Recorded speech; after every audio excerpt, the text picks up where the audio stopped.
తండ్రి దేవుడు అనుగ్రహం అనేది దేవుడు అనుగ్రహం ఉంది కాబట్టి, ఆయన అనుగ్రహించారు కాబట్టి మీరు ఆయన యొద్దకు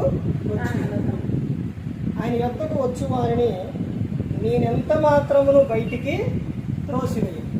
ఇందులో ఉన్న అర్థం చాలా అర్థాలు ఏంటంటే, ఇప్పుడు తండ్రి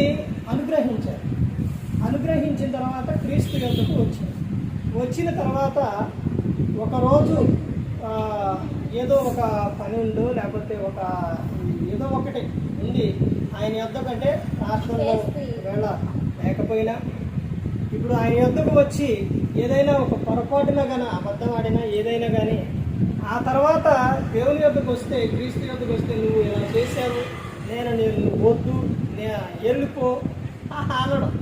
ప్రభా క్షమించు ప్రభా, అలా చేసిన తప్పైందనంటే ఆయన ఏం చేస్తారో ఆయన బయటికి నెట్టి ఆయన. ఇప్పుడు స్కూల్లో పిల్లలు జాయిన్ చేసినప్పుడు అక్కడ పేరు రాసిన తర్వాత ఒకరోజు స్కూలు మానేసిన, లేదా ఒక వారం మానేసిన, అంటే కొన్ని రోజులు మానేసిన తర్వాత వెళ్ళినప్పుడు నువ్వు ఎందుకు మానేసావు అని అడిగి, లేకపోతే గద్దించడం అనేది, లేకపోతే పేరెంట్ తీసుకురావడం అనేది చేస్తారు. కానీ అసలు వద్దు నువ్వు మానేసావు వెళ్ళిపో అని మాత్రం అనడం, చేర్చుకుంటారు.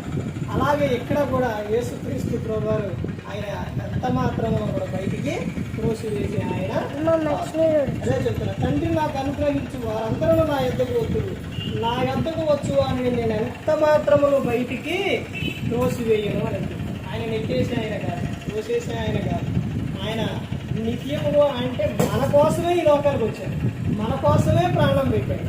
అంతగా మనలను ప్రేమించి ఆయన మాత్రం మనలను బయటికి తిప్పేసి ఆయన ఎప్పుడు కూడా మనందరినీ ప్రేమించి తర్వాత ఆయనతో పాటు ఉంటారనే యేసుక్రీస్తు వారు కోరుకునే ఉంటారు, అంతగా ప్రేమిస్తున్నారు.